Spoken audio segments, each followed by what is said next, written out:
Welcome to the Entree Pastors Podcast on YouTube. This is a show that helps pastors think, act, and thrive as prosperous entrepreneurs.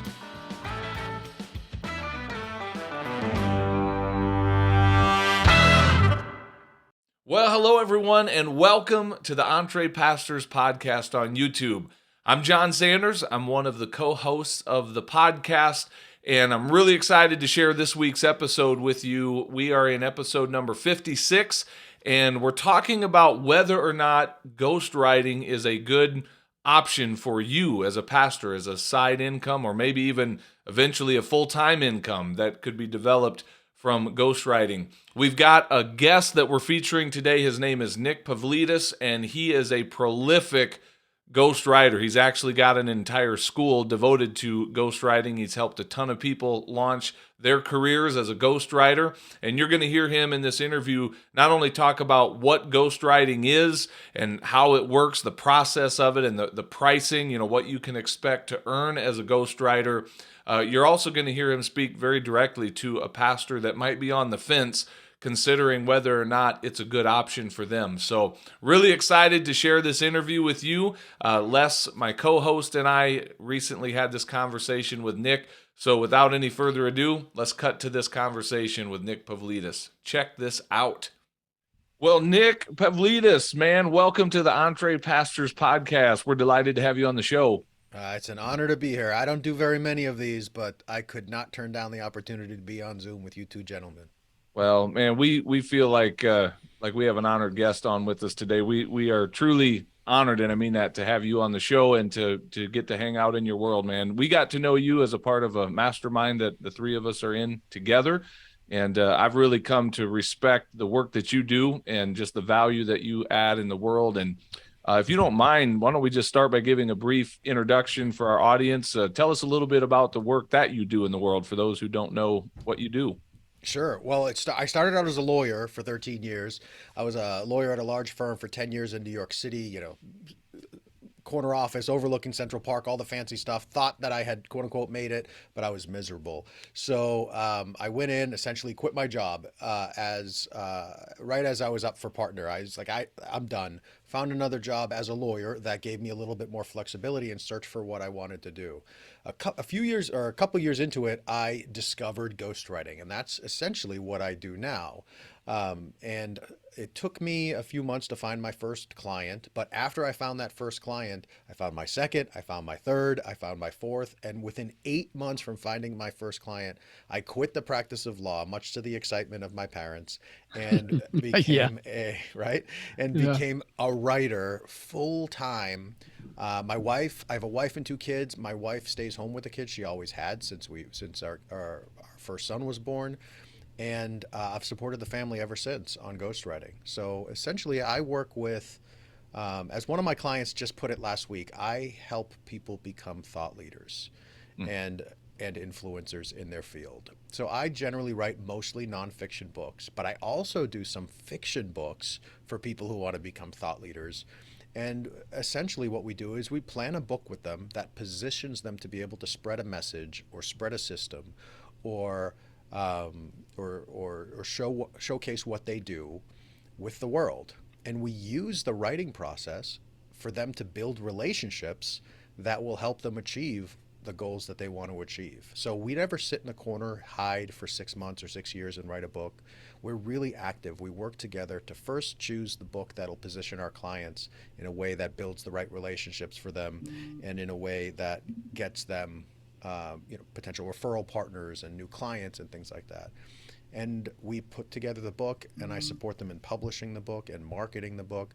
I do a lot more than most ghostwriters, so to speak, but essentially I help people spread content through books and articles in a way that attracts the right people to them.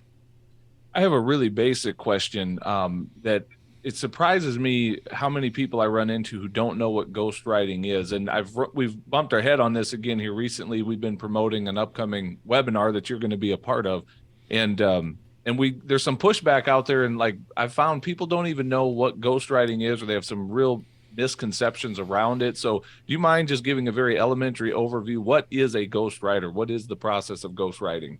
Sure. Well, so there are a lot of people who have great ideas in their head, and we help them get it down on paper. So essentially, I interview people and I ask them a whole lot of questions, and we organize all that into an outline. We are very strategic about the outline that we use and make sure that we're planning the book that we want to write, and then I get the content out of them either through interviews or through other things they've created like webinars or courses or even sometimes marketing materials because it puts together some of their information or their website. And I help them compile that into a book form that tells their stories, shares their ideas, spreads their message in a way that they wouldn't be able to do on their own. Not necessarily because they're not good writers, but sometimes. But sometimes I work with a lot of CEOs, and I had one client who told me, listen, if I took out 200 or 400 hours of my time to write a book, my business would crater. It would cost me millions of dollars to do it. Second of all, my partners would sue me for breach of fiduciary duty for taking that much time and attention away from the business. So we essentially help create books that wouldn't otherwise be created and it's sharing the client's content. So we're getting the stories from the client. There is a misconception out there that ghostwriting is me, the ghostwriter, writing a story, doing research and writing something, and then someone else just putting their names on it. That is a misconception, but it's quite the opposite. We help advise, we help guide, we help strategize with the client. We give some feedback and some suggestions. We're not just transcriptionists. So we are trusted advisors to people who want to spread messages or information through content. Yeah. Yeah, it's interesting how many people have that view that it's somehow exactly what you said, writing a book and then putting your name or putting the other person's name on it while you sit back in the shadows. And by the way, is that ever a struggle for you to like, we built something really great together and now they get all the glory and the limelight and I'm just sitting back here totally unrecognized. Like, does that ever come up for you as a ghostwriter? No, not for me. I have two kids. I'm a dad. Like to me, every one of my books, I get the pride of a parent when I see a client celebrating, not in some sort of, paternalistic way with the client, but that book is like I helped birth that book. Yeah. And the truth is there are people who will never, someone can be a great speaker and they can travel around the country and speak. And there's a big percentage of people who will never go watch someone speak. They might be great at courses, but there's a huge percentage of people who will never take a course. And there's a huge percentage of readers who will never take a course or who will never go speak. So essentially, I'm opening up these messages because my clients either don't have the time or don't have the talent or don't have the desire, or don't have the practical reality like those busy business people to be able to write the book. So I'm able to help people all over the world.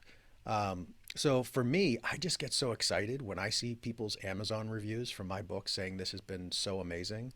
And the truth is, I've built my business spending a total of $22.15 since 2013 on marketing. 2015 is when I really started focusing on ghostwriting, but total $22.15. And I didn't spend that until 2018. And the reason I did that is because I work on repeat business or referrals. So I don't get the glory on the headlines. Although if you look in Google Books for my name, you'll see my name pop up where people thank me profusely in the book. They say, I couldn't have done this without you. But so we share credit, really. It's their content and we share credit. I'm just not on the cover. Some ghostwriters get on the cover. I don't, for me, I'm not motivated by that. So and not that people are motivated by that, but Sure. it's pretty natural to be on the cover. I just ask to not be on the cover. I just like having other people's names on it. So, but I can't tell you, it brings me so much more joy when my clients, colleagues, or friends or family members say, gosh, Jon, how'd you do it? And they say, their answer is just, you got to call Nick. Yeah. I call that, so I talk about the invisible marketing machine, and that's marketing for your business that you don't have to do over time. Your business does its own marketing. And so you can be an introvert and you can get ghostwriting clients because you don't have to be out there. And just to get that invisible marketing machine going, it's just simple conversations. You're just telling people you're a ghostwriter, essentially. It sounds super basic, but that's what Coca-Cola does for the Super Bowl. They just tell people they exist on a Super Bowl ad. It's called awareness marketing. But for me, we don't need 10 million people to buy our products. If we have 5 ghostwriting clients, we can make a lot of really, really good money. So we just need 5 people. So really, we just need one to get started. But so for me, just that, so I call that the invisible marketing machine, but I also call the idea of how I get clients, how'd you do it marketing. Mm. So they're asking, how'd you do it? And I'm the answer. I want to be the answer to how'd you get your book on this bestseller list? How'd you write your book? How'd you publish it? You just got to call Nick. Literally this morning, I was on with a client of mine who is a very, very successful wealth manager to like 9-figure entrepreneurs. Mm. And he's a member of the 6th largest, he does a lot of wealth investing with one of the 6th largest mutual fund company in the world. Mm. And they build relationships with the mutual fund company. He got an email from like one of the heads of the mutual fund company saying, hey, we have another advisor who was talking about a book. And I mentioned that you did a great job with your book. Would you be willing to talk to him? So he said, sure, I'll even have my guy, that's what he called me, my guy on the line. So I had a 3-way Zoom this morning at 10 a.m. with a financial advisor who lives about 2.5 hours from where I live. And I just served him well. I just shared how we use books to build momentum for people. And Monday we have a follow-up call to talk about his next book. Man, that's awesome. That is so cool. So for someone that's thinking about maybe jumping into this in a minute, I do want to talk about pricing and, what someone could expect to make in a line of work like this. But what's the process, if you don't mind, like for an average book project, kind of walk us through at a high level, how does this actually work practically? What's the steps of finding that client and then serving them through the process to leave a finished product in their hands?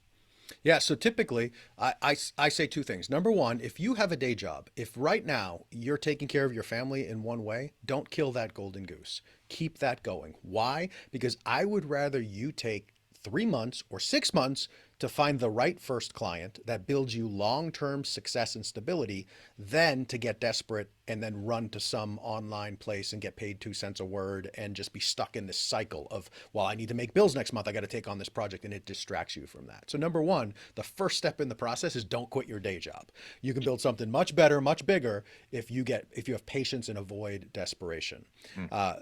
The steps to actually find these clients is to really just like when I train people on ghostwriting, I'll like listen, I'm going to talk about a very sophisticated marketing strategy, and it's based on the same principles as Coca-Cola commercials. It's called awareness marketing, and here's what you do. And I lean in and I say, just tell people you're a ghostwriter. It sounds so simple, but if you have a smile on your face and say, hey, I'm just starting a ghostwriting business, or I'm starting a side hustle to help people write books as a ghostwriter, I'm just really excited about it. I just want to let you know. The next time someone asks you what's new, if you don't say, I started a ghostwriting business and I'm really excited about it with a smile on your face, I tell people who want to become ghostwriters to just think of me with a scowl on my face, pointing my finger at them and say, I'm sorry, can I answer that again? I Yeah. did there, like if you say, not much, same old, same old. No, no, no. I started a ghostwriting business. I have had people get their first clients in 24 hours. I've had people get their first clients 24 weeks. But the truth is, no one's going to hire you if they don't know you exist. Yeah. And don't spend money marketing, build based on relationships. And that doesn't need to mean I know people who want to write books. Most people do want to write books. But when you, just like the reticular activation, when you get a Nissan and then you start seeing Nissans, when you tell people I'm a ghostwriter, I'm helping people write books, they start hearing books and look for books. And then if they say, what type of people are you looking to meet? I'm looking to meet people who network, people who are in business, salespeople. You don't even need to be super specific.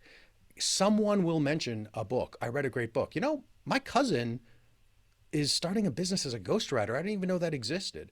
So just get top of mind and be consistent with it. So I Yeah. tell people there are 4 activities you need to do to always have work once you start building your invisible marketing machine, so to speak, to build up that momentum, because it takes a little bit of time to build its own momentum.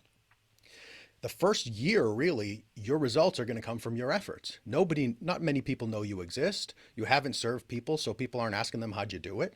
And the people you are serving, their books haven't come out because it takes a little while to write that book, and talk about those steps in a second.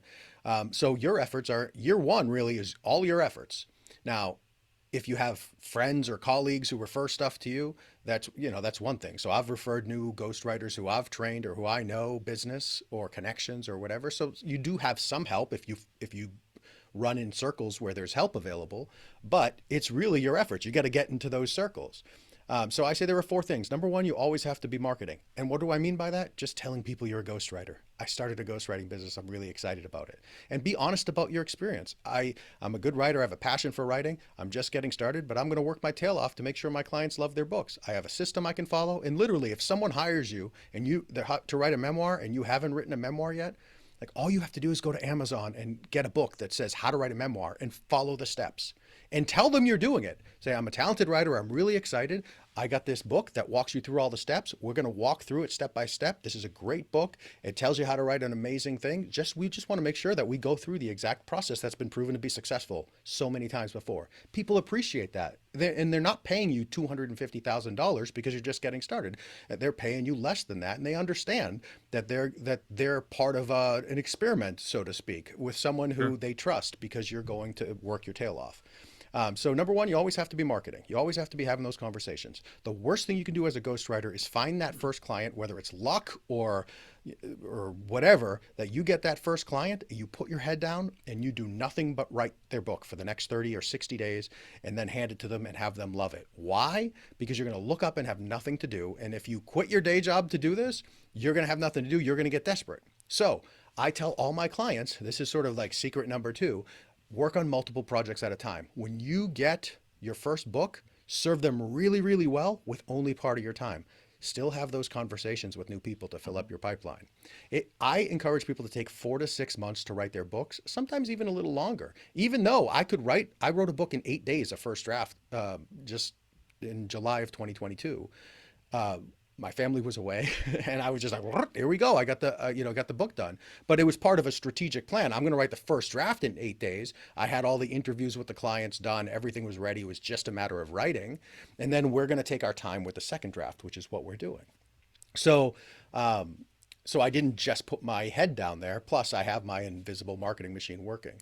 So number one, marketing. Number two, you have to be investing in personal and professional growth. You have to surround yourself with people who are encouraging, but not blindly encouraging, who will tell you, give you some real good advice, will give you some mentorship. That doesn't have to be super expensive. You don't have to join a $25,000 a year mastermind, but be around people who can support you. Invest in professional training, invest in professional growth, invest in yourself, in your physical health, in your mental health, because that gives you the strength, that gives you the energy to keep moving forward. Number three, you have to be working with clients and others. So I never have a book where it's just me and my client and no one else knows about the book until it comes out. I have my clients talk about their book. I coach them through, talk about your book to everyone.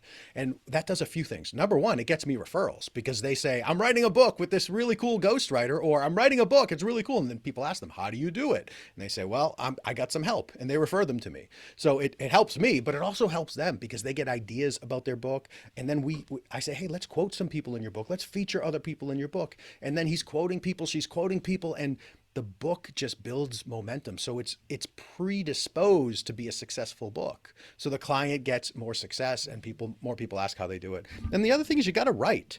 So at first, that might be your content. One really good strategy, one thing that it's a misconception in ghostwriting is that ghostwriters give away all their content. They write it and put someone else's name on it, right? We talked about that. But the truth is it's their content. We get it down on paper, and that's where the next part comes in. But a lot of ghostwriters still write their own content, but their own content, their own books are even more successful because they make connections and they make money from their ghostwriting. So they can get better publishing, better marketing, better quality layout, even if they're self-publishing, but they also meet their clients' agents, their clients' publishers, their clients' marketers, so they make connections and money to fuel and fund their own writing projects. So most ghostwriters who I know still write their own stuff. And that improves your trade. That brings us back to personal and professional growth, but that also exercises your creativity so you don't lose that and you just get better and better and better at writing. So you got to work on all four of those things at all times. So how do you get the client's content? We always begin with the end in mind. Hey, 3 years from now, if your life is going great, what are you doing? I just want to hear about you, because it's important to make sure that we understand the context within which we're writing. We're not writing just a book. We're writing something that the client's investing a lot of money in, and we want to make sure we do it right. So we plan the book together. We say, great, let's talk about the three big ideas for this book. And they'll say, oh, if there are only three things that someone does in this context, it's got to be number one, number two, and number three. Fantastic. Tell me about number one. What are the 3 to 5 things that they need to know about number one? So let's say number one is we're writing a weight loss book and it's diet, exercise, and sleep. And they say, okay, diet. All you need to know is number one, you got to eat less calories than you can consume. Number two, you got to understand your macronutrient balances, your macros. And then number three, you have to, consume no liquid calories. I don't know. And say, great. And we just go layer by layer. Tell me more about that. Tell me more about that. Tell me more about that. And we're all just going, what are the 3 big points? Great. What are the points within number 1 point? So we just come up with this outline, and we generally go 3 at a time. What are the 3 big points? What are the 4 big points? What are the steps? What are this? And just get curious, In about an hour, less than an hour, we have essentially an outline to the book. So it sounds like to lose weight, they need to do 3 things. In this one, they need to do this, this, this. And that one, they need to do that, that, that. And we essentially break down this one big idea into 2 or 3 parts, 10 chapters, and then within the chapters we get some points. So we turned what would be a one big 50,000 word book into 100 500 word little mini blog posts that we just need to tie together. We make the writing so much easier. So I interview the clients, even if they have content already. I say, listen, I just want to speak to you for 15 minutes per chapter, just so I can get the latest, what's important to you, just your own words. Just tell me if you're sitting across from an ideal reader, and we define who that is. You're sitting across from a pastor who's super, super talented at writing, and she's really, really excited about serving people, and she's curious about writing and about ghostwriting. What would you say to her? And the way I do that, or the reason I do that, is because it gives them the right voice to speak to the ideal reader. So I'm predisposed to writing in their voice, and they like it. And then we just pull it all together. We generally sprint to the first draft. Then we back up and say, are we missing anything? Do we need to quote other people? Do we need to feature other people? And the second draft is just adding information, tightening it up, and then we're done with the book. Send it off to the editor.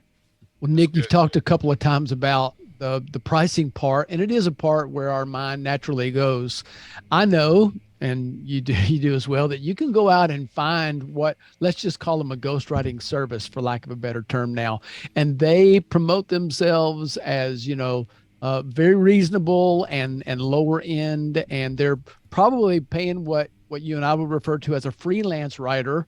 You can describe what the difference is if you'd like.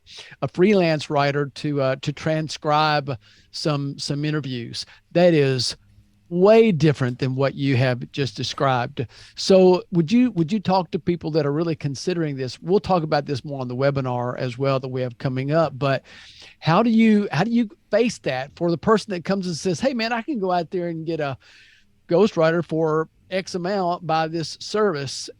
How would you have a conversation with somebody about that?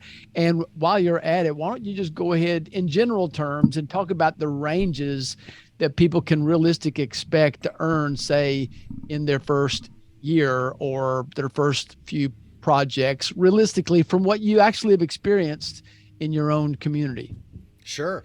Yeah. So first of all, there is that you get what you pay for thing, right? So if I were to go into a CEO's office and said, I can write your book for $5,000, the CEO would do math in her head.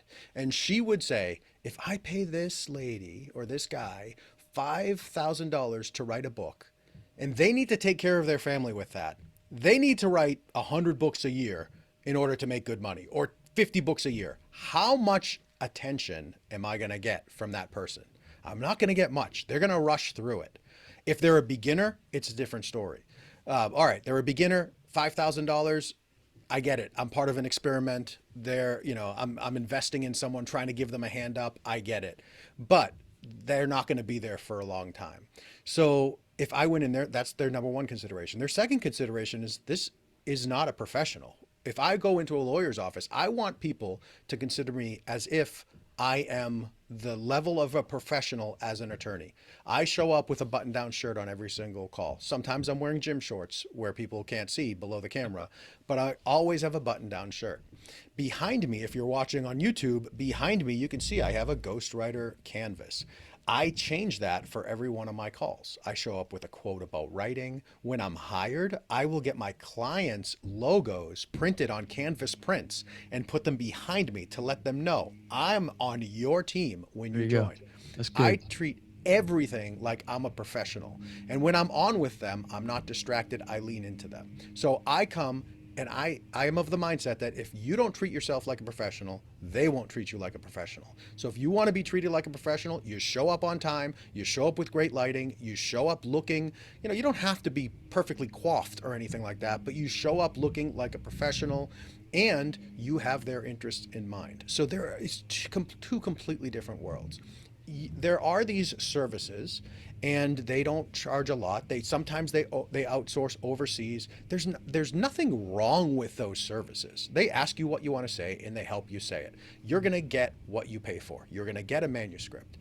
They're not going to give you connections. They're not going to give you advice. They're not going to help you become successful. So what I train people to do is become indispensable. I have clients who are done writing their books and literally put me on retainer just to continue to get ideas from me, additional content, articles, a second book. I have more clients who hire me for multiple books than I have clients who hire me for one book and I never hear again. So wow. The idea there is I can charge more because I do more. I advise, I connect. I have my clients featured in other people's books. I'll say, you know what, Les? Jon wrote a book with me about this. I think he'd be great to quote in here. Do you want me to make a connection? Yeah, that'd be great. And then I called Jon and he hasn't heard from me in 3 months. I said, Jon, I want to feature you in one of my clients in Les's book. What do you think? You want in? Great. You and Les should connect. I think you guys could do a great job doing some joint ventures together or something, by the way. And I just help people become more successful and more connected. So if you're just starting out, so to answer your question, what would I say? I would tell two stories, and both of these stories happened in 2022. Actually, there's a third story that happened in 2020. Someone hired me in 2020. They called me literally in like March, April, or May. It was right during the lockdowns from COVID-19 pandemic. And he called me up. He's the only client who has hired me, and neither of us know how he found me. He has no idea. I have no idea. But he found me. And we had a great 45-minute conversation, did not talk about price at all. I talked about his goals. I talked about what he was going to. I talked about, hey, I want you to quote and feature other people so you get more people behind your book. And he was just all in. He had written one book already. And he's like, I'm done. I'm great. What's the next step? I said, well, I send you a contract and a deposit. He goes, fantastic. How much is the deposit? I said, the deposit's $8,000. He said, how much is the price? I said, it's $40,000. And he's like, whoa, okay, let's do it. And I was like, can I ask you a question? Like, you sounded like you swallowed your tongue. And he goes, I almost did. He goes, the first book I paid $5,000 for. And I was expecting 10, 15. I have no idea how much this cost. I paid $5,000. But the process you walked me through here, like the extra, like it's 8 times what he paid his last ghostwriter. But he's like, I know I'm going to make millions of dollars off of this. That guy is literally just signed the contract 2 days ago for his next book with me. Awesome. For a higher price. So all that to say is I tell them, listen, there's nothing I'll tell them that story, number one, or there were 2 people who hired me in 2022 to write books, but they didn't want to hire me to write books when they first reached out. They reached out to me and said, hey, one person said, your client, Chris, said I need to talk to you before I publish my book. Do you mind reviewing my manuscript? They had a completed manuscript and just letting me know what you think. So they sent it to me, and they sent, like, this one person sent me a contract with the ghostwriter he used, who he paid $35,000 to. Mhm. And he sent it to me, and I said, great, thanks. I want to know what rights you have. What did you sign over to your ghostwriter? So send me that. He goes, I'll send you the whole thing. He's like, I don't know, I'll just send you the contract. So he sent me the contract. He sent me the manuscript. His manuscript was on mindset. It was a well-written manuscript. There was nothing wrong with the manuscript. I talked with him about what his goals were, and he told me, and I said, well, this manuscript won't get you there. Here's what I suggest. If you want to publish this book, don't publish it today. It's a great follow-up book to a more foundational book that I think could serve you really well. Do you mind if I just talk to you about this idea? I can guide you on publishing this one. I can connect you. I can help you. I'm not worried about that. But I think there's another idea that might help you. He said, yeah, here you are. So I told him this idea because what he wanted to do. And he goes, you're right. He's like, okay, let's do it. And I said, but my price at the time, I said, we could reuse a little bit of the content. So it was $60,000. And he's like, done, no problem. So he had spent $35,000 already, and he was spending even more. He spent almost $100,000 on his book because he saw that value there. So and that's what you mean by writing the wrong book. There's no telling how much time and effort and headache you saved that gentleman, that author, and he can use it later, but that's not where he needed to start. Yeah, we have to change the context of it a little bit. But what I tell people, if you write the wrong book, the worst thing in the world that could happen to you is for that book to be a runaway success. Mm-hmm. Because if that book is successful, like if he published that and it was successful, this guy who has a dream of educating people and being a consultant in a particular niche, nobody would be calling him for that. Instead, they'd be like, hey, I want you to talk to my JV basketball team about mindset. I want you to speak at my college about mindset. I want you to talk to my this about mindset. Hey, can you walk us through mindset? And it wouldn't even be focused on that industry. It would be all sorts of industry. So you want to come to the Carpenters Union and talk about that mindset. That's an important activity, but not for him.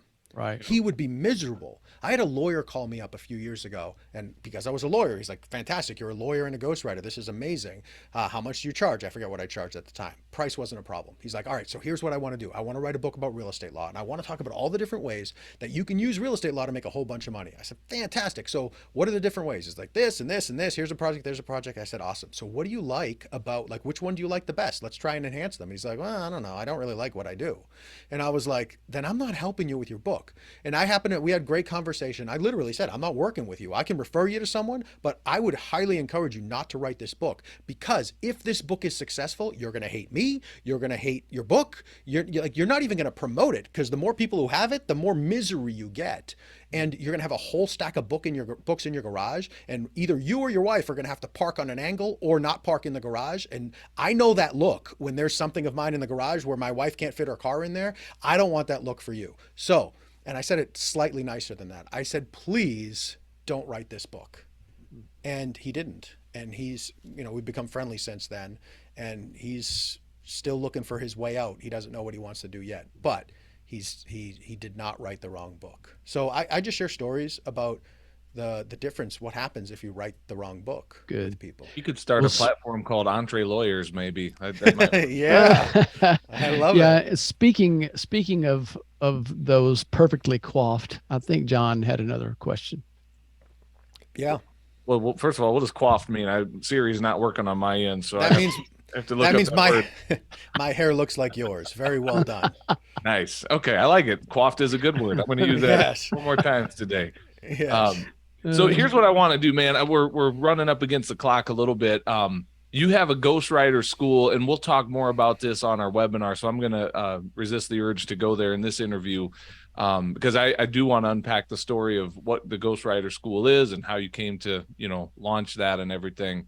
But sure. We'll save that.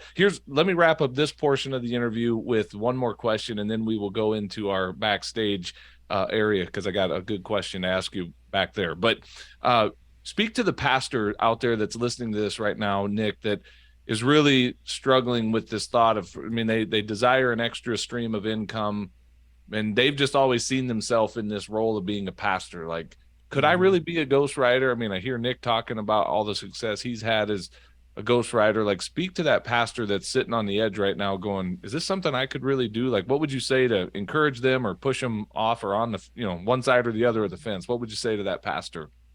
Sure. I would say a few things. Number one, it's when I was practicing law, I was trying to find something else that could pay good money. You asked me earlier, how much can you realistically make or whatever, and I got off on, I don't know if it was a tangent or I just talk a lot, but I encourage people.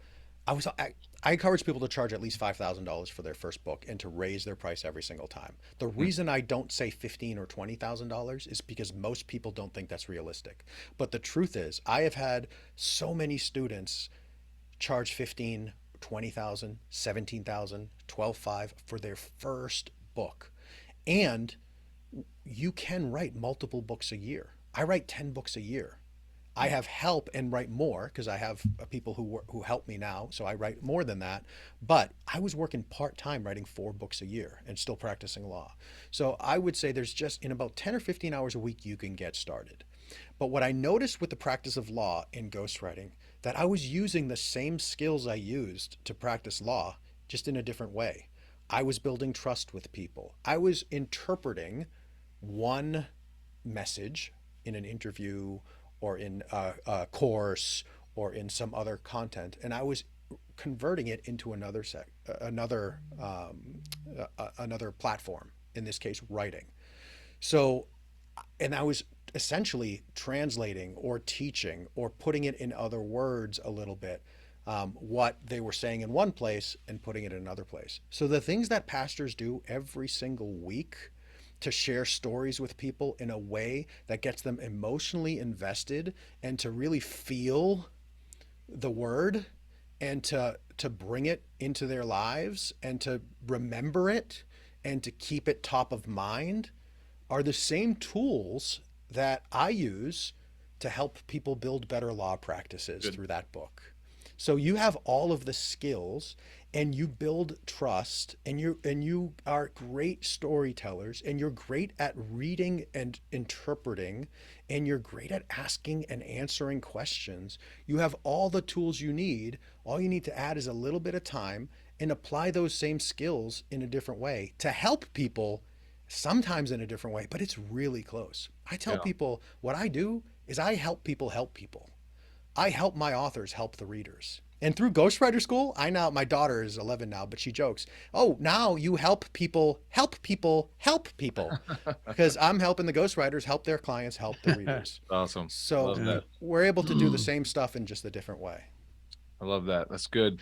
Yeah. Well, hey, this has been fun. The time's gone way too fast. And if you have a few minutes to hang out in our backstage area with me and Les, I want to ask you about something we were talking about before we hit record on this. And that's what you call the number one mistake that authors make and how, as a ghostwriter, you can help them avoid that mistake. So you got a few minutes to join us backstage? Absolutely. All right, man. Well, it's been a pleasure. Thank you so much for taking the time to be on the show, and we look forward to hanging out with you backstage and also in our upcoming webinar. So good stuff, man. Thanks, Nick. Appreciate you both. Well, hey, thanks for watching this episode of the Entre Pastors Podcast. Make sure you hit that subscribe button so you can be notified every time we release a new episode. If you'd like to get connected to other pastors who are learning to think, act, and thrive as prosperous entrepreneurs, then we invite you to check us out on Facebook. Just search for the Entre Pastors Connect group, answer a few of our simple questions there, and we'd love to include you in the conversations. And if you're really ready to go to the next level, then we invite you to join our Entre Pastors membership community. When you become a monthly subscriber, you will receive access to courses, exclusive community, and coaching that will help you along in your own Entre Pastors journey. If there's anything else we can do to serve you, please visit us at entrepastors.com, and we will do our best to serve you there. God bless everybody. See you soon.